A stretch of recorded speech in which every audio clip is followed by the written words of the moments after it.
All right, guys, everyone that is joining us live, welcome to our February collective webinar. This is a really timely and interesting topic, I think. We do have one more face that usually isn't on this webinar, so I want to give Matt Walker, our president, an intro here. Matt Walker is going to be able to provide a lot of value since he was very involved in kind of the ins and outs of this process, which was executing a rate increase at our gyms in the Bay Area. Jason and MDV obviously don't need much of an introduction. You guys see us all the time. Without further ado, Jay, I want to give this to you and kind of have us kick off with a little bit of background and how we got to the point where this was even a conversation or even something we were considering doing as a company. Yeah, for sure. I think this is a really amazing topic. Thank you so much for joining us live. If you're watching this recording afterwards, there's a lot of great information we're going to share. And this information, what's really important to us at NCFIT, and I think I speak for all of us, we want to walk the walk, we want to talk the talk, we want to share what we actually went through. Not hypotheticals, not whatever, but actual practical information about something that really impacted our business and some lessons learned along that journey. So we've been waiting to do this type of webinar for at least another 30, 40 days after we actually made the rate increase to make sure that we had the right data in mind. So to lay some framework, we started previously, it was NorCal CrossFit, then NCFIT in 2008, so a long time ago. And as similar to many of you listening right now, I imagine a lot of your gyms have been open for 3, 5, 7, 10 years maybe. And when you're first starting the business, there's times where you do whatever you can to get that membership. And if that's you, I've been there before, right? Someone comes in, offers you $1,000 cash for the year. You're like, dude, I got to make payroll. It's on. Next person comes in, says, hey, you have a law enforcement discount. Well, my brother's friend is a law enforcement officer. Can I get the discount too? You're like, sure. Why not, right? All of a sudden you have a student come in. You're like, oh, they're only going to come in 3 days a week. Let me give you a discount. What ends up happening is it's discount over discount and over discount. If you've had that experience, I've been there before. The challenge is, and something that I learned personally the hard way, and I'm going to take full responsibility for this, is that through those conversations, I mentioned to these members that they'd be legacy rates would continue on. I never mentioned to them that those rates would be increased. And if I could do it all over again, I would have never said to them that this is your rate and this we're going to have indefinitely. But at the time, you just say what you need to say to get a new member because you're trying to make the bills. But in hindsight, and even today, I would not recommend any gym owner out there mentioning a price and then saying they're locked in indefinitely, because inflation increases, prices increases, things change, and you don't want to be held responsible for those words later on. Even if it's not in a contract, it's still words that came from your mouth. So I wanted to just lay the framework of that, is that as a company, what happened to us is we looked across our footprint and we started evaluating our average membership rate. And we started saying to ourselves, wow, our current pricing is $226. That's how much our membership is per month based on the area we're at and what we need to generate to make a profitable, successful location. However, when we looked at our average base rate, especially for some of our legacy locations, we were lower into the, what, Matt, as low as like what, 180 average, would you say? Yeah, the average is actually right around 180. It was 183. Yeah, 183. And so when you start penciling out, you say, oh, I have, I don't know, for sake of argument, 200 members. When you pencil out 200 members at 226, that's a significantly different number than 200 members at 183. And so what we were finding is that we were having packed classes, but weren't generating the revenue to create a sustainable business. That was a problem we were having. In addition, obviously, COVID increased our operational costs across the board, from cleaning supplies to shutdowns to all these different things. So we had a few issues going on. We were recognizing our classes were filling up, but we weren't creating enough sustainable revenue because our average price was too low, because we had some members paying as low as $75 a month. Yes, that's what you heard it right, $75 a month for someone else that was paying $226. We also recognized that through COVID, our cost increased. We had major financial impacts, and we wanted to continue to provide trajectory for our team. We wanted to continue to pay them more. But how can we pay them more if our revenue wasn't keeping up with this additional inflation and costs? So that is at a high level, kind of the background that we started with. Gabe, maybe I'll pause there just for a quick second and yeah, take a breather. Yeah, so I think that a useful piece of this kind of background is to, let people know what our timeline was, because a step before this rate increase was also kind of consolidating our membership options. And it's a little related to the rate increase, but we had a lot of options before. We had paid in full members. We had, 6-month commitment. We also had a single location, a multiple location. So there were a lot of different pricing options. So I think it's worth spending a little bit of time in, why is it that we went the route of having those options in the first place? And at what point, even before we got to this specific rate increase, did we say, hey, we got to kind of simplify this. We got to get it to one membership and one membership only. Yeah, I guess I'll take that to start off with. We started off Legacy. We had 2 different types of memberships, as probably many people listening today. We had 150 back then for a traditional membership, 100 for a military law enforcement student discount, which again got us into some complicated situations. And learning from that, I probably wouldn't have discounted anything in the future. But we had month to month. We also had prepaid for the year. And then we actually ended up doing lifetime memberships, which in hindsight, I actually think they were a good thing for our business. What we did with the lifetime membership is we charge, upwards of $5,000, $10,000, depending, just as years went on. And we utilized that as a funding so that we weren't taking on outside debt.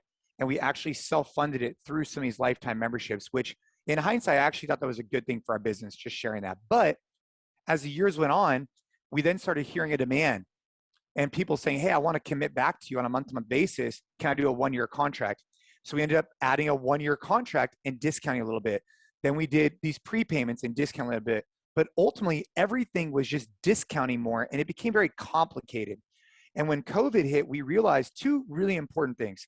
The first one is, I'm a big believer that if someone's charging your credit card and you're not happy with it, you should be able to cancel that, regardless if you're on a contract or not. So when people came to us and said, hey, I'm 6 months into my contract, I'm not happy with the service, of course we're going to let them out, because we're not doing our jobs. And so we weren't holding anybody to a contract. So why are we discounting if we're not going to hold them to it? And then the paid in fulls, when we shut down, we realized that was actually a liability on our books. And so moving forward, we decided to not have paid in fulls and to only go month to month. So that was some changes we made. I don't know if MDV or Matt, if you want to add any color on that, but at a high level. Yeah, I think you summarized it well, Jason. I mean, we were finding ourselves in the business of creating all these different variants of memberships, overly complicating the process, and applying discounts on top of discounts. So after a lot of evaluation, analysis, discussion with our teams, we said we really need to streamline what we're doing here, and we want to make sure that we are positioning the business so that we can charge very competitive rate and treat everybody fair and equitably in the process. Matt, I want to kind of just pitch it back to you really quick, because I'm curious, as you were going through the process of, hey, we need to pare down these membership options, was there ever considerations to keep it to a paid in full and monthly membership, part it down to 2 options, or did it kind of become very clear that we needed one option? And if so, why was that?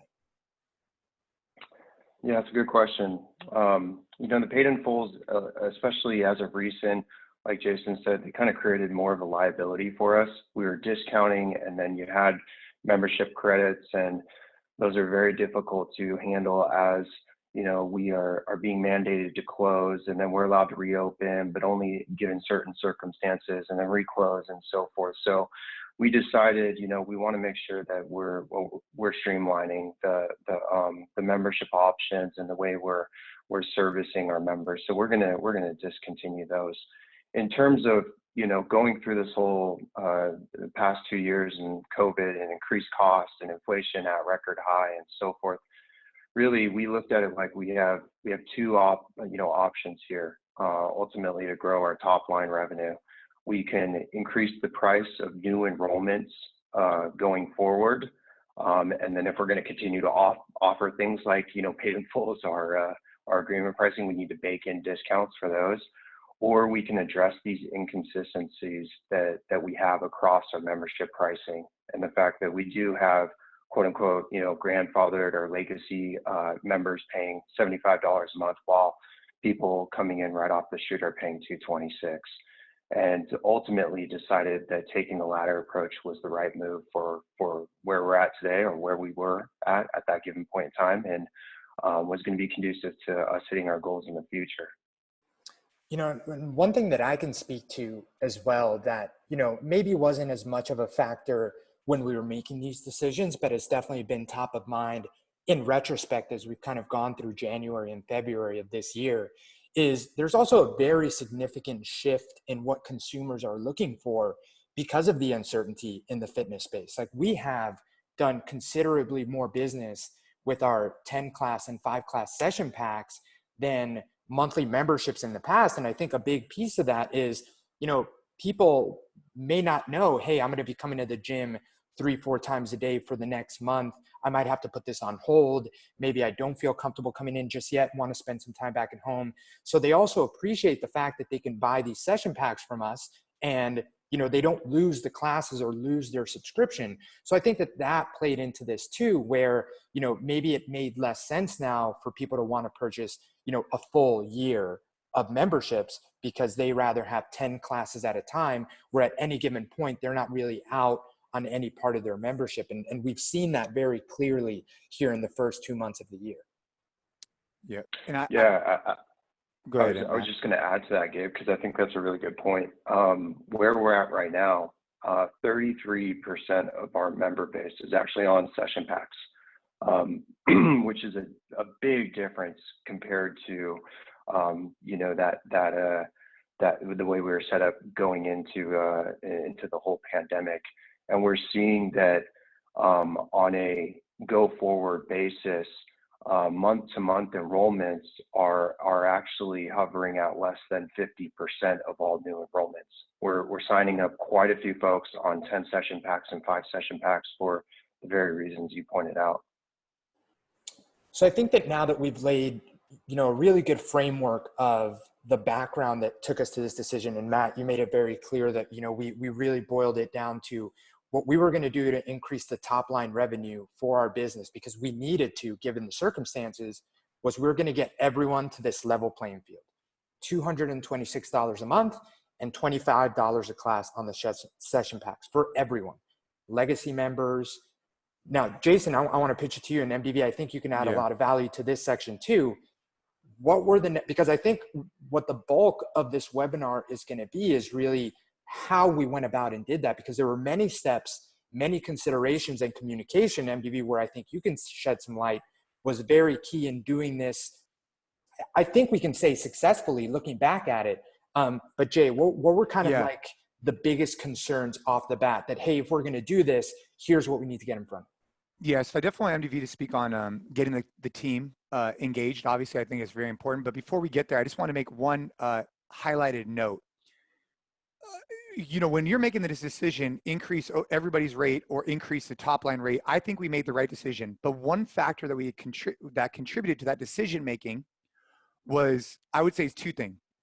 That if someone's coming in for the same service, they should be paying the same price.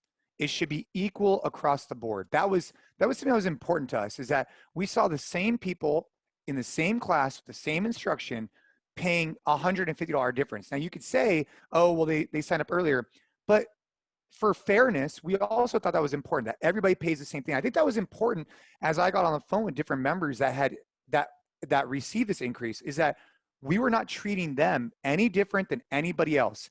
Everybody pays the same price for the same service. That was important to us. The second thing was, when we did the actual breakdown of numbers, and Matt and his team did a great job doing this, we actually looked at the actual financials. So we said, hey, what % of people would need to cancel? So let's just take, for example, let's just say you have 100 members and 33 members are being impacted by this rate change. At what % of those members need to cancel for it not to actually be a good business decision? And for us, it was 40%. So 40% of the members that were impacted or more, canceled, it was not a good business decision for us. But if 39% or less canceled, it was a good business decision for us. And as we get into the later, we'll tell you what % we actually ended up with. But that was a major contributing factor. So those 2 things is, you know, from a financial perspective, okay, do I think that 40% or more of our members are going to cancel? I don't know. We like, that's a decision you have to make as the owner. And then the other is it really important that everybody pays the same thing for the same service? But the next step, which I think MDV should cover, is before we move on, yeah. Jay, just because I think there's a question that's pretty relevant to what we're talking about now. Okay. Adam asks, you know, with since we moved away from contracts, these paid in full options, you know, and no real reason to like commit on paper, and without having a legacy rate, you know, what incentive did you feel that, you know, these longtime members had to stay on? Yeah, I mean, they don't, right? Like the incentive is that we're providing them a kick-ass service, and that should be the incentive enough. And so, you know, in the future, we might look to have like $100 enrollment fee, so you don't have someone sign up, cancel, sign up, cancel, maybe. But for now, you know, we're big believers at NCFIT, huge believers, that when someone sees their credit card get charged from NCFIT, I want them to look at it and say, I would have paid double, and not be resentful for that charge. And so if that means that we're not servicing them effectively, if they're not coming in enough, they should either go to punch cards, which is totally cool, or they should cancel. And I'm okay with that, because long-term, it's good for our business. If our members not coming in, not getting service, not getting fitter, not getting healthier, whatever, it's not good for anybody. So we shouldn't only keep members because they're at a low rate, or shouldn't only keep members because, you know, they're on a contract. That's a bad reason why a member would want to stay with you. And we'll talk more about that as a byproduct of the results that we found. Awesome. And then really quick, Brianna is asking, do we put an expiration date on the session packs? Matt, I believe it's a full year, correct? That's right. Yeah, it's 1 year. That's right. Has it always been a year? Have we ever considered making it a shorter timeline? It's always been a year. It hasn't really been a topic of conversation or kind of an item to potentially change. It's just worked out well for us over the course of the past several years. And just real quick, if I can elaborate on Adam's question too, because it's a great question.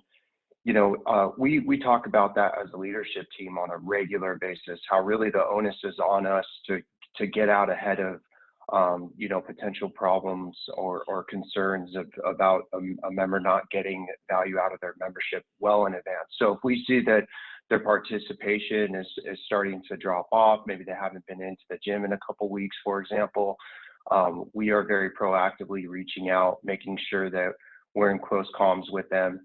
And in the event it makes sense for them to transition to a session pack, we try to, you know, recommend that in advance so that we can lead with service forward. Awesome. Thanks for adding that, Matt. So before we get to, well, no, I think now is a good time, because we always talk about, you know, when communicating these big changes, big moves, the staff and staff buy-in has to come before everything we did with the members, always has to come first. So MDV, and, you know, we talk about this a lot. We talk about it with shifts in programming with people that onboard on the collective. We talk about this with, you know, buy-in to doing things a certain way. You know, does anything change MDV when it's maybe not programming and fitness related, and it's a business related decision like this, like, you know, changing someone's member that's been a member for 5 years, changing their membership price considerably, because some people are going to get a pretty big bump in their membership dues? Yeah, I mean, communication is extremely important during this process and all major processes, that the product or the material or whatever you're offering to your clients is going to be changing. I think that you have to consider both internal and external communications really, really heavily. And those things matter in terms of how these will be received. And, you know, as Gabe hinted here, I think it's really important that the team is really well informed and questions are answered before these types of changes are rolled out to the greater membership base, because the team is really going to be the people who are on the floor on an everyday basis, who are going to be fielding the questions. You know, they're going to be being hit with the grenades on a daily basis, and you want them to be well informed enough to have a conversation that at least they can have an educated understanding of the why, explain some of the positive impacts that have happened either in the short term or long term as to why the membership rate might be increasing, and then also telling the member about what additional resources are available if they want to continue to have a discussion with somebody further up the ladder. I don't think it's necessarily appropriate that the coach, the person on the floor during class time, is having this discussion one-on-one with either a member or the group class, and it should be actually handled at a higher level. So yes, I mean, internal, external communications are huge. In terms of this type of situation, when you're rolling out a price increase, you have to communicate with your staff very, very clearly and crisply the why and the exact numbers that you're moving the membership to. They should be armed with those facts. They should understand, why is this happening at a high level? And then giving them the opportunity to ask questions back to leadership or the people who are making these decisions, so that they feel good going out there on the floor to coach their next class and not feeling like they're going to be hit with things that they might not necessarily know how to answer. Then, of course, after that, making sure, like I said earlier, that they have the option of referring the members onto somebody else who can have a more intimate one-on-one conversation with that person if they are either unhappy or disgruntled or whatever. You don't want that going down on the floor. But all this comes down, I mean, this is the same conversation that I would have with a team in any major change. They have to be on board. They have to have an understanding of why. And I think in terms of communicating to your staff, not only understanding why are we increasing prices and what does that mean for the members, but what does that also mean for the staff members in terms of being able to have more trajectory, being able to maintain their salaries as inflation is going up or staying steady, and being able to navigate the pandemic in a way that we're able to provide opportunities for these people to continue to earn. That doesn't happen by continuing to either discount rates or keeping rates stagnant as costs increase. Yep. And it is so important. And I think that sometimes, it's easy to forget that when these communications go out, when these changes happen, even though it's clearly not the coach that is making these decisions, they're going to get the first questions. They're the first line of attack per se, because it's going to happen right before class or after class. They're going to be like, hey, Gabe, like, why is my price going up? So I think that MDV, you nailed it. It's having very clear, not just buy-in, but communication points. Like, there should be two things that I know I can say to answer that question. And then from there, it's, hey, here's Jason's email, here's his phone number. Like, he'd love to talk to you about it. And there's a very clear, like, say these things, and then Jason will take it from there.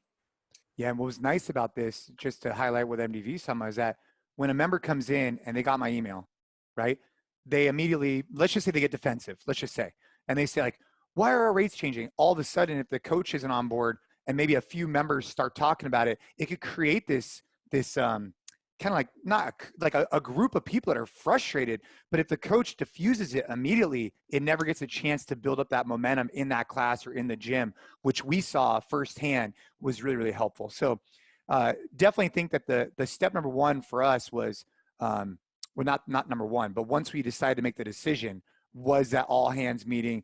And we actually had several iterations of the communications that went out to the athletes. And I thought we could maybe talk a little bit about that now, Gabe, if that sounds good to you. Yeah. But I think that even before communications went out, what were some of the things that we started doing even before we announced this to the group? Because I think there were two things that were very, very important and, really paid dividends once the communication changes actually went out.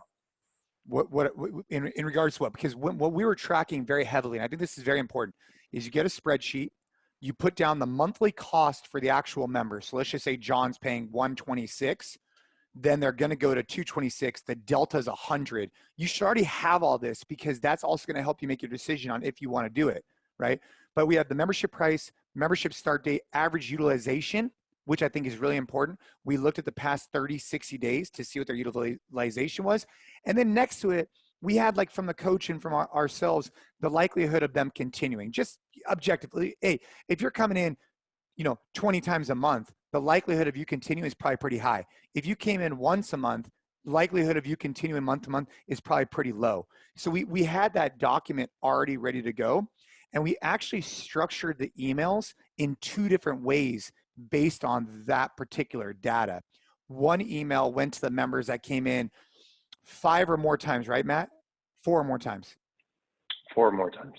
4 or more times a month. We consider that someone who's relatively within reason engaged, Okay. So one of them went to a group that went 4 more times a month.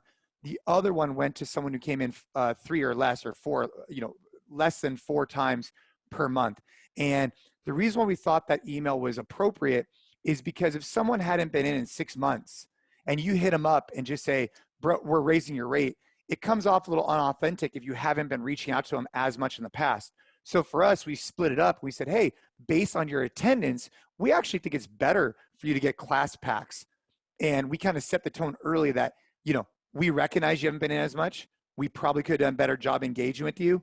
So therefore, when we ask you to increase your rate, we're going to also acknowledge the fact that you should probably just get a class pack. So that was the 2 emails we sent out, which I'd like to share a little bit of some of the wording if it's the right time, Gabe. Sure. Hey, if I can just add to, we went through this process months in advance of us actually, instituting the change and even meeting with the greater team in an all hands meeting to identify who is going to be impacted, again, how long they've been members with us, what type of membership plan they were on, the cost, how often they were coming in, and so forth. So there was a lot of pre-work that went into this because we knew that this wasn't a decision that we were going to make lightly, and we knew this was going to be a pretty significant departure from, like Jason said, what we had communicated a decade ago and throughout the years. So in terms of timeline then, Matt, when did we start encouraging people that weren't, attending that much to come back in? Because I know that, and this is probably what we were going to touch on next, we sent the emails that Jason was just talking about and that he's going to go through 30 days prior to it actually taking effect. And I know that was very important. It wasn't like prices go up January 1st and we're letting you know December 25th. It was making sure we had a full month. But even further back in that timeline, when were we starting the process of, collecting the data and the attendance information, kind of doing all of those things? Yeah, well, just based on our standard operating procedures, we're doing that regularly. Like I said before, we're querying people that haven't been in a couple of weeks. We're sending them a message to check in. We want to make sure that all of our athletes are getting real value out of their membership. So that's part of our regular processes, procedures. It's part of the conversation we're having on a monthly basis with our leadership team as we're going through our monthly performance review. But to answer your question specifically for this exercise, about 60, I would say about 2.5 months prior to us actually communicating that this was going to be happening, and at that point it was 30 days in advance of it actually happening. We started to use this as another reminder to touch base with those that hadn't been in quite some time, or maybe would be better off financially speaking by converting over to session packs. So it was just another reminder for us on top of the processes we already go through. Got it. Jason, do you want to go over those email communications now? Yeah. So, again, 30 days in advance, we sent out 2 different emails. Now, the way that I did this, I sent it out personally. I broke it up into buckets of 15 to 20 athletes. So I think we sent this to, 250 athletes. So maybe for your gym, it wouldn't be as many people, but I think 250 athletes were impacted by this decision, whether that was $1, $5, or $100. And so the way that we approached it is I broke the group. We have a very, very concrete spreadsheet with the name, the membership, all the details and notes. And I went through and I did 10 to 15 at a time, and I emailed them, 10 to 15, emailed them, trying to avoid hitting spam filters. That was the intention. And with that group, I split it up into 2 groups. One was, we want to re-engage you for month to month and increase you to 226. The other was, hey, we recommend based on your attendance that you go to class pack. But I thought some things that we did well in the email, it's not perfect, got some feedback, of course, was that we explained at a high level the why. But something I thought was good was, as we wrap up 2021 and look to the future, we must make another difficult but very necessary decision to position our community to sustain for the long term. Beginning January 1st, we will implement standardized membership pricing. So that's what we called it, for all NCFIT athletes. This means the fees you pay for your membership will be the same as the fees your fellow athlete pays for the same experience excellent service. Simply put, all athletes on unlimited month-to-month memberships will pay $226 a month. Month-to-month memberships will be auto-adjusted beginning January 1st, and no action is required on your part. So that was one piece. Fast forward to the bottom. I think this is one other piece I would add if I was you. Hey, if you don't feel like the unlimited month-to-month membership is for you, here's a session pack option. And then finally, as always, please do not hesitate to let us know if there's any further questions or concerns. You may email me directly at this email or schedule a call here. And so we added a Calendly link in the email for any athletes that maybe had some big concerns. They had access to my calendar that they were able to jump on a call with me. And I feel like that helped diffuse any questions or concerns because they know that we're trying to be service forward approach. So number one is we said there is no action required on your part. I still think that was probably the right move. I'd be curious to see what Matt thinks, but just saying like, hey, if you're good with this, no action is required. We did need you to sign a new agreement, but you didn't need to do anything else than that. The other was adding a Calendly link. I thought those were two nice customer service touches that we had, and also expressing that if it's not the right option, class pack. Matt, what do you think? In hindsight, do you think we should have added the no action? Or do you think we should have had an email back from the member? No, I think defaulting to, hey, we're making this change, essentially, let us know if you would like us to not make the change, was the right move.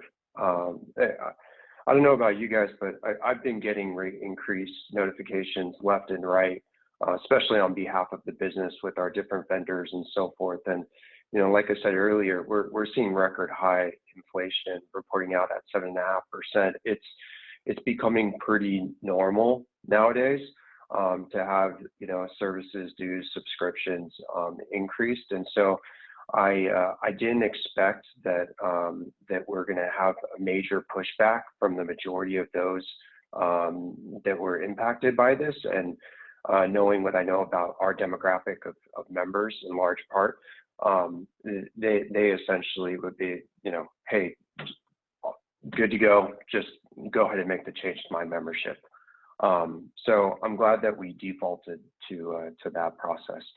Also, Jason, I think what's important in that communications that we put out is that we celebrated the fact that we were able to preserve pricing up until that point in time. We celebrated that as kind of a milestone, and let our athletes know that we've really exhausted all other options going into making this decision. Yeah, I think all really good points in those communications. And, from a sales perspective, because essentially what we are trying to do with this email is close the fact that we want them to continue as members, right? So if I'm looking at this email also from a sales perspective, I really like the fact that it's, hey, no action required to stay on, or a session pack is an option, but you don't have to be so outwardly in. And if you'd like to cancel before the rate increase, like, please let us know. Like, obviously they'll let you know if they want that to happen, but I think being very positive and just giving them options to continue, because again, we offer a service that we genuinely believe everyone that's using it should continue to use, is important. Yeah. Go ahead, Jim. Go ahead.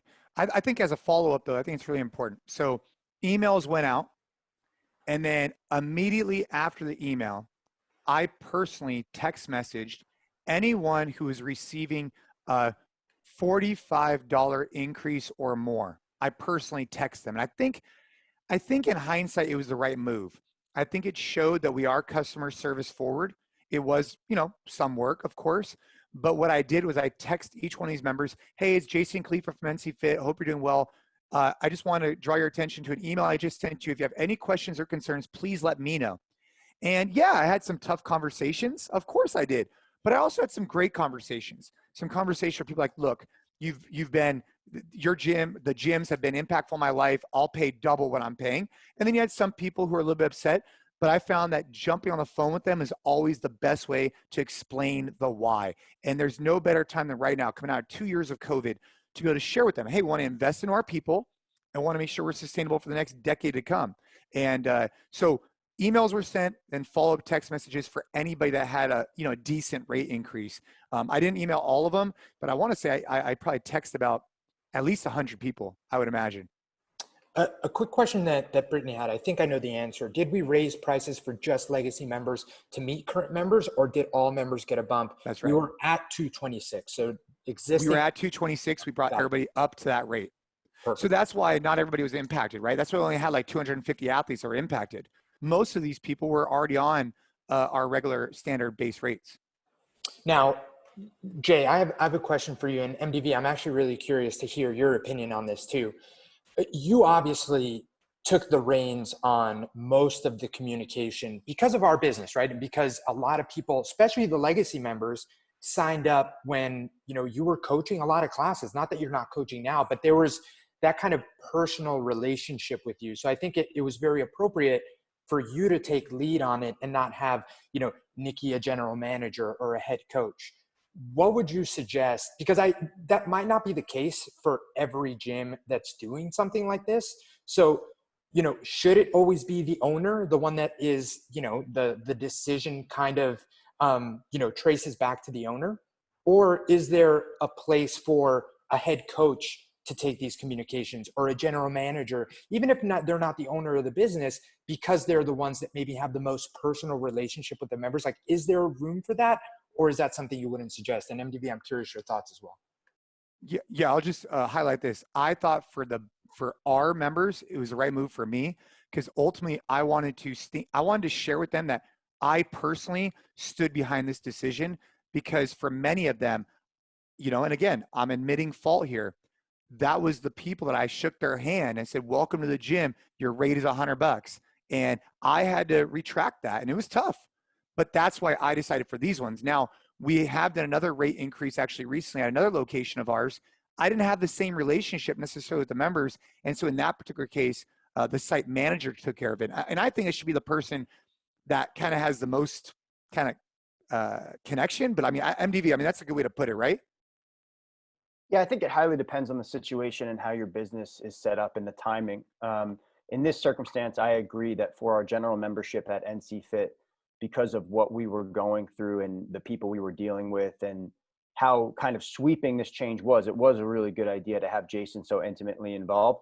But I also have been a part of gym organizations in which it's a better option to create buffer between the owner or the quote unquote face and these day-to-day financial decisions. So this is a different one. This is like a big sweeping change. But in terms of like, hey, your credit card needs to be updated or your payment didn't go through, those types of emails, I've seen a lot more success coming from somebody who's more of a staff member in that financial kind of oversight role, general manager role, just because Jason also is the person who a lot of people, when he walks into the gym, they want to see him, they want to smile, they want to get all the good vibes, and not necessarily always having the conversation about, hey, your credit card wasn't working. And creating buffer there, I think, is really important sometimes. But in this situation, was the best option.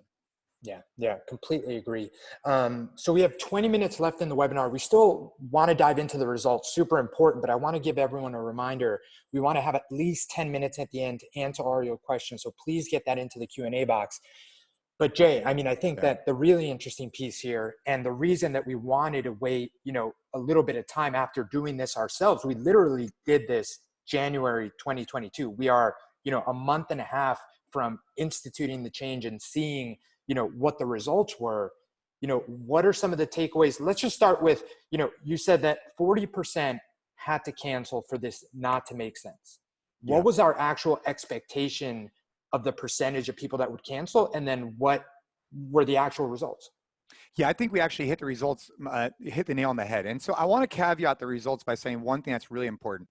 If your customer experience in your gyms right now is not great, it's probably not the right time to raise your rates. What you need to think about before anything is that when you get that call and someone's like, hey, you're raising my rate, I'm very upset, you need to be able to defend it by saying, hey, look at all these things we've done. Look at the customer experience we're providing you. We're investing in our team. We're investing in equipment. We're doing all these different things, because it's going to be very important that I felt like we as a business had created a platform where people knew we went through a really difficult time, but yet they knew we continued to support our coaches with pay, and we're trying to provide the best product on the floor through the NCFIT collective and all the things we're providing. That was giving our members the best experience possible, so we feel comfortable in raising the rate. The experience they received 10 years ago is not the same as today. If it was the same as today, this conversation probably would have been a little bit tougher, right? So high level, 25% attrition, right, was our expectation. That being said, we did hit the 25% to 30 was the number that I was thinking. We hit 25% loss.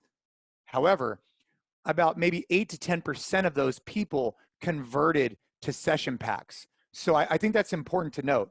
So, yes, we did definitely lose members, but overall it was a net positive for revenue on a month-to-month basis.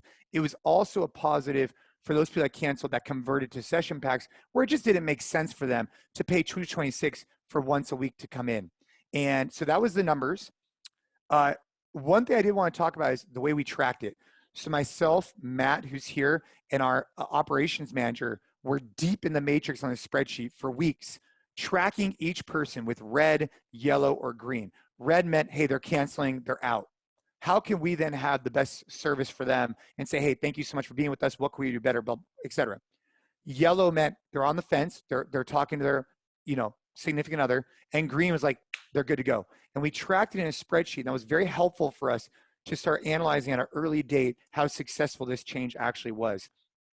But I want to highlight two more things that were incredibly profound that I didn't think at the time. When you're trying to create a culture in your gym, it's very important that everybody's moving in lockstep together. And I'm sure that everybody listening, or any gym owner that listens to this in the future, has had members that maybe they don't align with the shared vision of where the gym is going. We had members that maybe didn't align with our shared vision of where we're going in the future, but maybe they were just hanging on because we're at a legacy rate. When we upped them from legacy to current, it also was kind of like a bridge, where we said to our members, are you going to join us on this next decade of our journey together? Or, hey, were you just hanging on because you had legacy rates? And so therefore it did remove some of the members who maybe weren't as vested in sharing with their friends about NCFIT or about, creating great atmosphere in the gym. And I think that was one of the benefits that we saw that we didn't necessarily think was going to happen, was now we have everybody paying the same and they're all locked in the same, ready to move NCFIT into the next decade together. Yeah. Can I ask a question, Jason? Yeah. So I bet a bunch of people on this call might be dealing with some members who are the things used to be better back in the day members. I remember when I used to pay $50 and slap you a high five member. How do you handle those types of situations? Yeah, I mean, I have a lot of those, and it's difficult. And sometimes it used to affect me more than it does now, where I used to be heavily impacted when a member would say to me, hey, back in the day, we did this so much better, or back in the day. And it became very daunting on me. And I had to reflect on that a lot. And I think every owner who's been in business for 5, 10 years needs to say, hey, we aren't the same company we were 10 years ago. And that's good. If we were the same exact company, it means we're not evolving or growing or trying to provide a premium service that's better than what it was. And for those members that wanted the old grungy gym with, music so loud you couldn't hear yourself talk, that's the way I used to be. But as we've grown and the industry's evolved, we've tried to professionalize our systems, we've tried to improve our locations, and we've tried to streamline our approach. And if those members aren't on board with that, that's okay. But we're not the same company we were 10 years ago. And that was a deep reflection I had to come up with, right? Because these members were impacting the way I felt, even though I knew it was the right direction for where the company needed to go in the future. Man, I think that benefit is tough to quantify, but it can't be overstated, right? It's getting those members that don't fit the avatar of people that you want to continue to attract to your gym for it to grow with the ideal member, using this process to maybe, have them realize that, hey, this isn't the service for me or the business for me anymore, is great for both parties. It's great for the business. It's great for that member. They're hanging on for the right reasons. I think that there's a couple of questions we can get to now, unless there's something else you guys wanted to cover, but I do have a couple questions. I saw some stuff in the chat. Did you want me to say? Yeah. No, I haven't. So okay.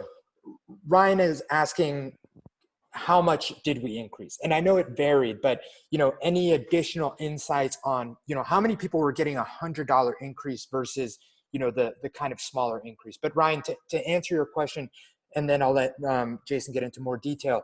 We took everyone that was paying less than $226 a month and brought them all up to $226.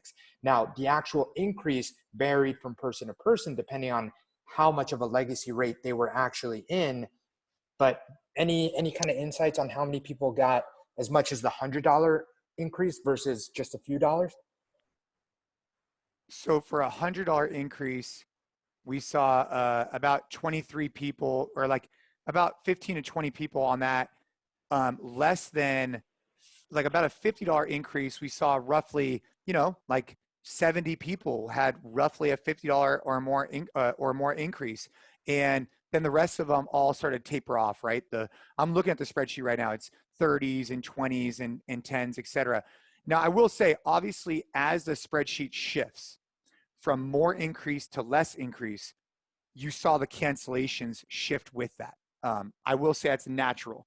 There was some cancellations, or some members who stayed that I did not expect. But I'd say there was a dramatic decrease. And I think, Matt, maybe you could back me up on this. I'd say when members saw a $60 or more increase, we saw a pretty dramatic cancellation rate there. Whereas if it was $50 or less, it was pretty minimal. Matt, would you say that's about right, give or take, based on the spreadsheet? Yeah, I'd agree with that. I would say on average, when we kind of pencil it all out with not just month to month changing, but paid in fulls that were expiring, that were transitioning over to new month to month memberships, that the average base rate increase was hovering around $40 a month. So hopefully that answers your question, Ryan. Perfect. Stephanie had a question about, do you suggest sending an email out to your community every single time you increase prices?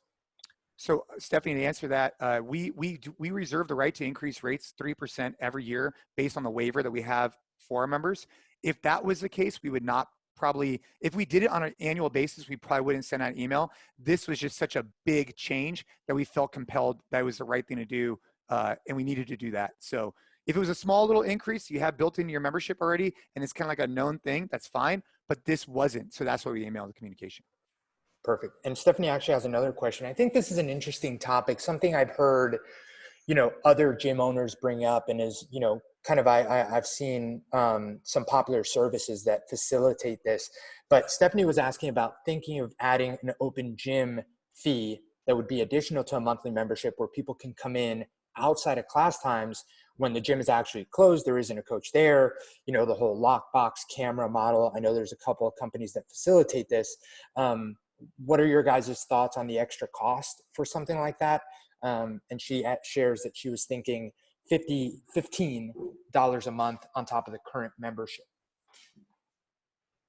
Any thoughts on that? You would have to, in my opinion, you have to look at how much the additional service or technology is going to cost you to monitor what's going on in the gym when you're not there. What are the additional cleaning fees associated with this increased usage? Are there any other kind of unknown costs that you might have to consider in terms of your insurance or anything like that? So I would look at all of those before making the decision on how much extra I'm going to charge for this additional service or this additional access. And without knowing those details, I wouldn't be able to posit a guess, but that's what I would look at. Yeah, I'm with MDV on that one. One of my favorite sayings is the juice has got to be worth the squeeze. You gotta model it out. You gotta make sure if you're going to go down this path, it's going to be fruitful for you. We look at open gym a little bit differently. For us, there's a whole slew of other indirect benefits with open gym. Gives us an opportunity to transact further with our recurring members. Gives us an opportunity to further service potential leads and drop-ins. It gives us the opportunity to also dive into maybe a little bit more cleaning in between classes and so forth. And so we have not charged separately for open gym in the past, and I don't expect that we will going forward. It's part of our all-up membership. Awesome. Thanks for that, Matt. So going to the Q&A box, Stephen has a question about gym sizes. So really appreciates the webinar here, but his specific question is, would you say these recommendations of how we went about this would you do it any differently if it was a smaller gym or a bigger gym than kind of what we operate? I'll take that one real quick. I would say that, are these recommendations across all gym sizes? Yes, I would. I think that you as the owner need to sit back, reflect, and say, hey, are we putting ourselves in a sustainable position for the future?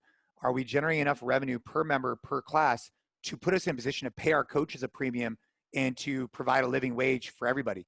And if the answer is no, you might run into this problem where you have packed classes and you're not generating enough revenue to create sustainability, which is bad for everybody, including the members. Because the last thing the members want, and I think we learned this through COVID, is for this gym they love to go out of business. That's small, medium, or large. So every owner should do a deep reflection and say, hey, is my price the appropriate price? And if one person's paying way less than somebody else, it may be time to increase. But I think you should go through all the different conversations we've been having.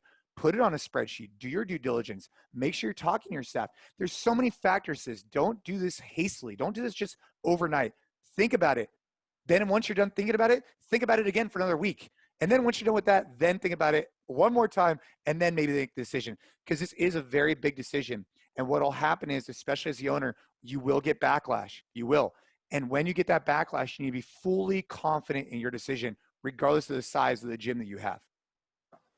And I think a point worth hammering home there, Jay, that you mentioned before is making sure that you have the best product on the floor possible before doing something like this, right? Like if you feel like you're coming up short on what you're putting out on the gym floor, this isn't the right time to do this. And I have to plug, obviously we're a little biased and there's a lot of collective gyms that are probably listening to this webinar, but one of the best ways to make sure that you're putting out a quality product on the gym floor is by using the tools of the collective, not just the programming, but the session plans, so that coaches always have the tools they need to go out there and run a kick-ass class. So if you haven't checked that out, please do so, because that's a good way to take that first step before you think about doing something like this. Linwood asks, how did we handle family plans? Have we had family plans and discounts, and was that included in this process? Yeah, Linwood, good question. We have had every discount you could think of. So yeah, I mean, we had a family plan for not even a family. I mean, you just knew someone who knew someone who knew someone. We removed all discounts. So there is no family discounts. There is the price is the price is the price. It's the membership. That's it. And I know that some people might have different opinions about that. Oh, I'm a family of 4. I can't afford it. Well, I get that. I respect that, but maybe session packs and punch cards might be a better option for you. Because what I'll share with you is that after being in this business now for 13 years, there is rarely, if ever, been a situation where we've provided a discount where it hasn't came to nip us in the butt years later, at some way, shape, or form. The price is the price is the price. And it's very difficult, especially when you're starting out. You're going to want to do bro deals, and I've done my fair share. Try and avoid them. Sorry, that question disappeared. But someone had a question about. Well, sorry, Gabe. I answered that question in the text box because I didn't know if we were going to have time to get to it. Perfect. Her question, the question was essentially if you have 2 different types of services, if you have a private training model that also has a monthly recurring subscription, and then you just have a monthly recurring subscription, should you charge differently for those? In my opinion, you should. Those are 2 material different services. For us at NCFIT, we have one membership for all reoccurring people, and we do not have any other add-ons or additional services that are involved. So that's why our price is standard. Perfect. All good there. I just answered another one. It was just about, basically membership trade outs. Again, learn this the hard way.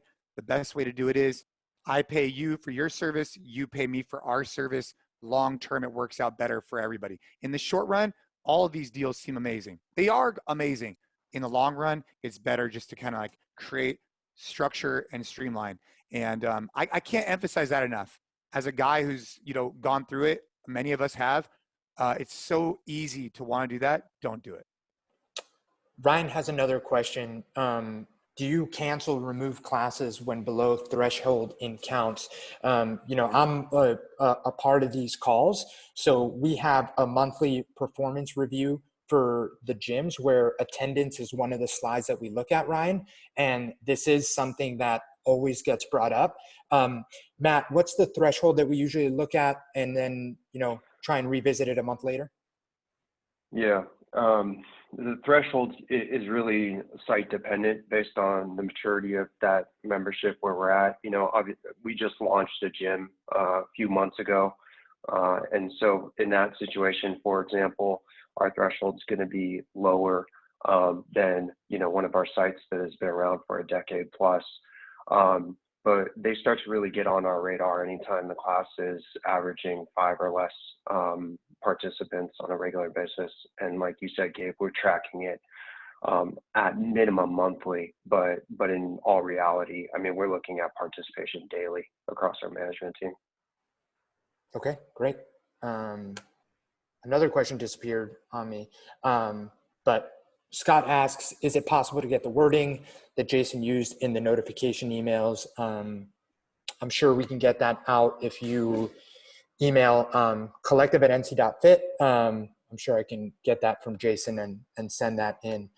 But that covers everything. I'm trying to find that one that I missed, but I think the one question that Jason answered in the text box was, what management tools do we use to monitor these types of numbers and figures?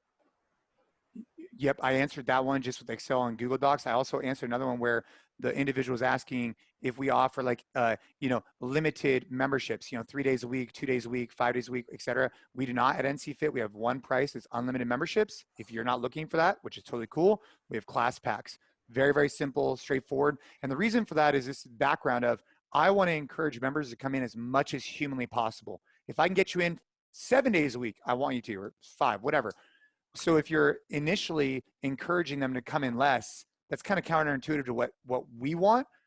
But to solve that, we have the class packs. And we don't want to be in the business of managing how often someone comes in per week. We just want to simplify things. And I think as a business, it's very easy to start complicating things. I think it's harder to simplify, and that's what we're trying to do at NCFIT. Just one clarification.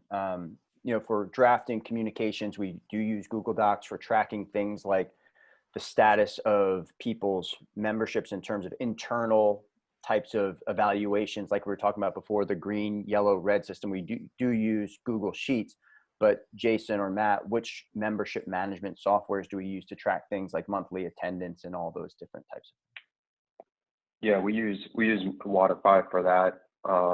And then when it comes to communications, depending on what type of communications it is and what type of granularity we need, we at times will use MailChimp so we can monitor open rates, click-throughs, and so forth that we otherwise wouldn't get insight on if we sent it out, you know, via email or through Waterfy.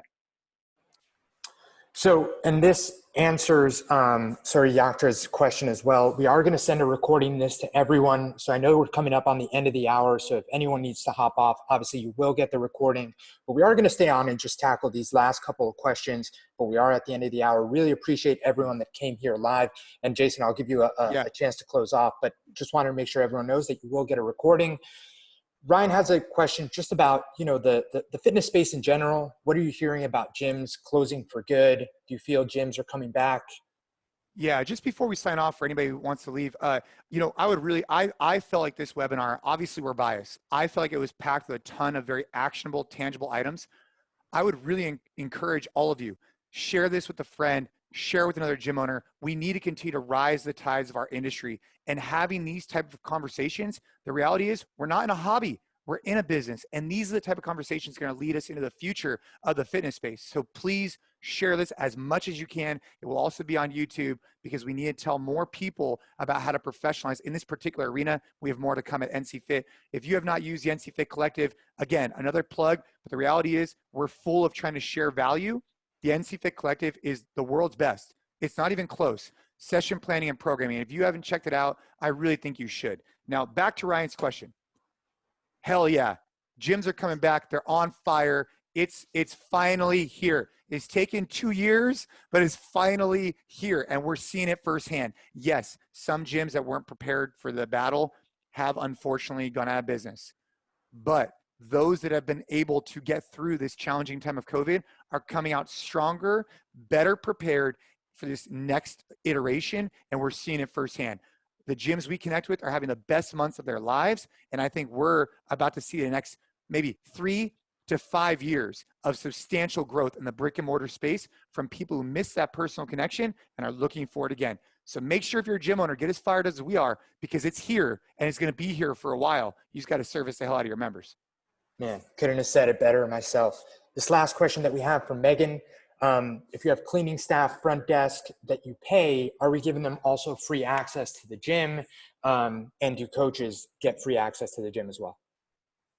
Yeah, all of our employees have complimentary access to the gym. Simply put. Perfect. Easy peasy. Well, Jay, anything? I mean, you did an excellent job closing us off before, but you want to close us off again here. And again, thank you to everyone that joined, and you will get a recording in your email tomorrow. Hey, this is the double close. I want to thank MDV, Matt Walker, and Gabe Yanez for diving into an incredible subject with us and all of your guys' hard work here at NCFIT. I want to thank all of you guys for taking the time out of your day to watch this and be a part of this. It means you're really investing in your business. Let's keep rising the tides. Let's keep getting after it. And if we can do anything for you at NCFIT Collective, please let us know. All right. Thank you, guys.